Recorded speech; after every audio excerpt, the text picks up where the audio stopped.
កញ្ញា fan នេះលេងមែនតើណាលេងមែនតើណាកញ្ញា fan នេះដាក់ spare ស្មៃចាំងក៏តាទៅស៊ីបោះទេមកដើរ golem មកខ្ញុំឯណាទៅ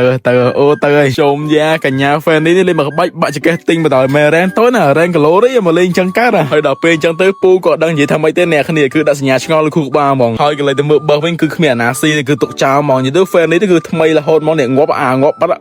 បាត់អសមមុខអញអស់និយាយមកជុំយ៉ាអ្នកគ្នា game play នេះពូលេងប៉ះគ្នាមហាចម្លៃមកនិយាយទៅមកបដូរក្បាលគ្នានឹង golem អស់អា lem ផ្សេងគឺទៅមើលទេហើយក៏លេងទៅមើល mid lane ក៏មានអ្នកដាដែលគឺទុកចោលហ្មងហើយបើក៏មានអ្នកស៊ីដែលគឺទុកចោលហ្មងអញ្ចឹង game នេះគឺដឹងលេងតែមានន័យថាម៉េចទេហើយតបោឡើយពូថា pick hero សើទៀតអ្នកដា mid lane ក៏ប៉ុន្តែក្មេងណាឬណាក្រៅមកពូក៏សុំដើមមក golem វិញទៅក៏ប៉ុន្តែដល់ពេលលេងមែនតើគឺដើមមក golem អស់គ្នាហ្មងហើយបើតាមពូមើលទៅ rank ពួក pro អស់នេះដូចជា calorie អស់ហើយក៏ប៉ុន្តែការលេងរបស់គាត់ការ pick hero គាត់គឺដូចជាបាយទៅទេ game mobile ចឹងលើចាប់ system ឡប់អា game mobile ចឹងឡប់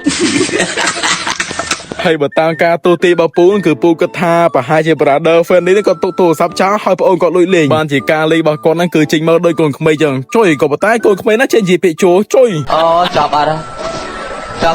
ហើយសំបីតែ brother fan នេះគាត់ដាក់សញ្ញាឆ្ងល់ដែរដល់ពេលចឹងទៅខ្ញុំគាត់ថាអូខេតាមហ្នឹងទៅហើយ brother fan នេះគឺគាត់មិនតន់ចប់តាមហ្នឹងទេគឺគាត់ថែមពាក្យថាជួម៉េះមួយទៀតមើលអ្នកអត់ជួគេហើយមើលអ្នកអត់ជួគេលេងចាំងក៏នឹងស្អីខ្លះលេង fan នេះ C2 ងក់9ហើយដល់ពេលចឹងទៅខ្ញុំក៏ទ្រាំបានដាក់ថាកា fan នេះចឹងហ្មងទៅខ្ញុំគ្រប់ត្រូលលោកអើយលោក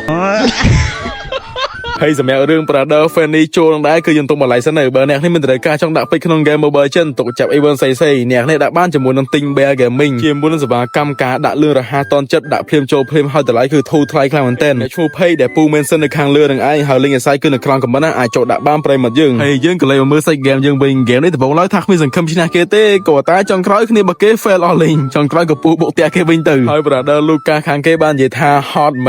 មែនតាលេងចឹងចេះឈ្នះគេដែរ hot មែនDouble kill